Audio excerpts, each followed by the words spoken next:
दरवाजा खोलो, ठंड लग रही है। विनय एक बीमा कंपनी में काम करते हैं। उनकी कंपनी उनको एक जगह से दूसरे जगह ग्राहक से मिलने के लिए भेजती रहती है, जिसके कारण वो अपना घर एक ठिकाने पर नहीं रख सकते थे। इस बार उनको नेपाल के छोटे से पहाड़ी इलाके में जाना था, करीब 1 महीने के लिए। इसलिए इस बार उन्होंने अपनी पत्नी को भी साथ ले लिया। परिवार में सिर्फ वो ही और उनकी पत्नी ही रहती थी। विनय और उसकी पत्नी दोनों नेपाल के लिए निकल पड़े। वैसे भी ठंड का मौसम था और नेपाल में ऊपर से बहुत तेज बर्फ पड़ रही थी। वो लोग अपने घर पहुंच चुके थे।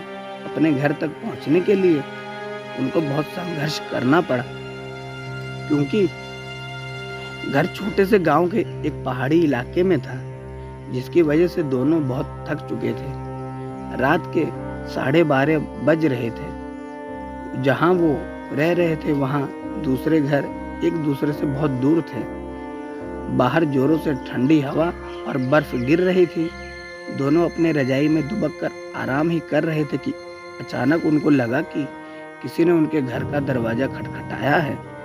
फिर उन्होंने सोचा कि क्या पता तेज हवा चलने की वजह से ऐसा हो रहा हो, इसलिए उन्होंने उसको अनदेखा कर दिया। अगली सुबह विनय जिस काम के लिए आया था उसके लिए वो निकल पड़ा। उसकी पत्नी घर पे अकेली ही थी। उसको समझ नहीं आ रहा था कि वो घर में बैठे वक्त कैसे बिताए। उसने सोचा कि चलो क्यों ना बाहर जाकर ही कुछ देख लिया जाए। बाहर ठंड तो है थी, पर हवा नहीं चल रही थी, इसलिए उसने अपना स्वेटर पहना और बाहर निकलने को तैयार हो गई। जैसे ही उसने अपना घर का गेट खोला, वैसे ही देखती है कि घर के पास बने एक खंबे के पीछे एक छोटा सा बच्चा खड़ा है, जो उसको चुपके चुपके देख रहा है। विनय की पत्नी ने उसको अपनी और बुलाया, पर वो नहीं आया और वो वहां से भाग गया। अगले दिन भी कुछ ऐसा ही हुआ। वो लड़का उसको फिर से घूरे देखे जा रहा था। इस बार उसकी पत्नी ने उस बच्चे को पकड़ लिया और पूछा कि तुम यहाँ क्या कर रहे हो। उस बच्चे ने कुछ नहीं बोला और ना ही कुछ बताया। विनय की पत्नी ने उससे उसके घर के बारे में पूछा, तब भी वो कुछ नहीं बोल रहा था। आखिर में उसका नाम पूछने पर उसने अपने धीमी सी आवाज में अपना नाम सूर्य बताया और फिर वहां से भाग गया। उसको उसका व्यवहार कुछ समझ नहीं आया। ये सिलसिला ऐसे ही चलता रहा। वो बच्चा रोज उसको खंबे के पीछे से निहारता रहता। उस दिन रविवार की रात थी। दोनों घर की अंगीठी के सामने आग ताप रहे थे, क्योंकि बाहर की हालत बहुत खराब थी। इतनी खराब थी कि थोड़ी देर के लिए कोई बाहर निकल जाए तो उसकी जान चली जाए। अचानक दरवाजा किसी ने खटखटाया। उन दोनों को फिर से लगा कि शायद हवा की वजह से ऐसा हो रहा हो। तभी फिर से किसी ने दरवाजा खटखटाया। इस बार खटखटाने की आवाज साफ आ रही थी। ये आवाज सुनकर दोनों डर गए, क्योंकि इतनी रात को वो भी जान ले लेने वाली ठंड में आखिर कौन हो सकता है। दोनों केवल एक दूसरे का मुंह देख रहे थे।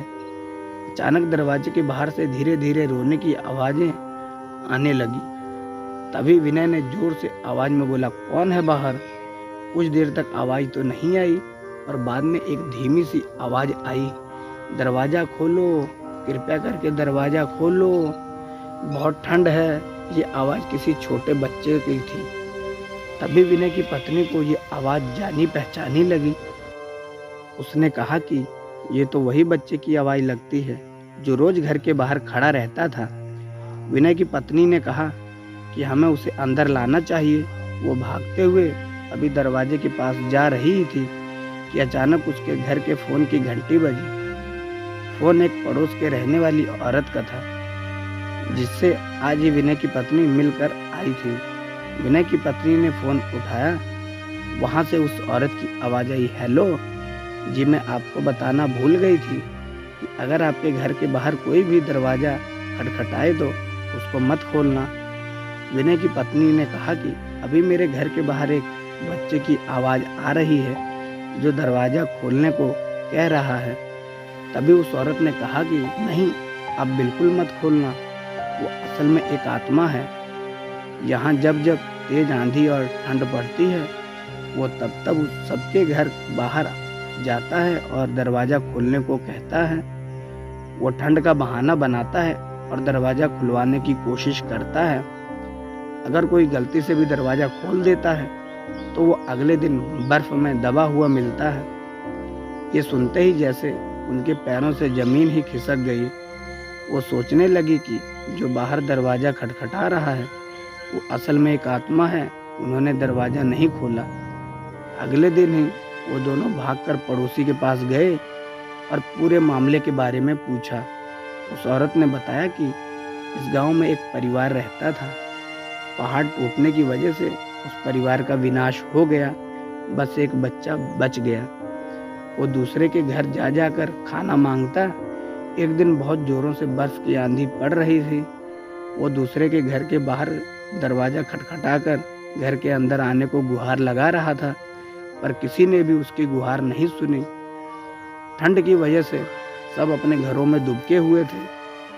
कल सुबह होने पर उस बच्चे की लाश बर्फ में अकड़ी हुई मिली। आज भी कभी भी जोरों से बर्फ की आंधी आती है तो उसकी आत्मा सबके घर के पास आती है और गुहार लगाती है। ये सब सुनकर दोनों हैरान रह गए, लेकिन वो वहाँ 1 महीने जब तक रहे तब तक 3-4 बार उसके साथ ऐसा ही हुआ। लेकिन विनय का काम खत्म हो जाने के पर वह वहाँ से चले गए। पर विनय की पत्नी के दिमाग में एक रहस्य हमेशा बना रहा कि उस घटना के बाद जो बच्चा उसे रोज घर के बाहर दिखता था वो कभी नहीं दिखा। तो ये थी हमारी आज की कहानी। आशा करते हैं कहानी आपको पसंद लगी होगी। कहानी कैसी लगी कमेंट करके ज़रूर बताएं। वीडियो को लाइक कर दें और दोस्तों को शेयर कर दें। और चैनल पर नए हो तो सब्सक्राइब करना ना भूलें। साथ में ही बेल आइकन को प्रेस करके ऑल पे सेट कर दें, ताकि ऐसी ढेर सारी रोचक कहानियाँ आप तक पहुँचती रहें सबसे पहले। मिलते हैं फिर अगली वीडियो में एक नई कहानी के साथ। तब तक के लिए धन्यवाद।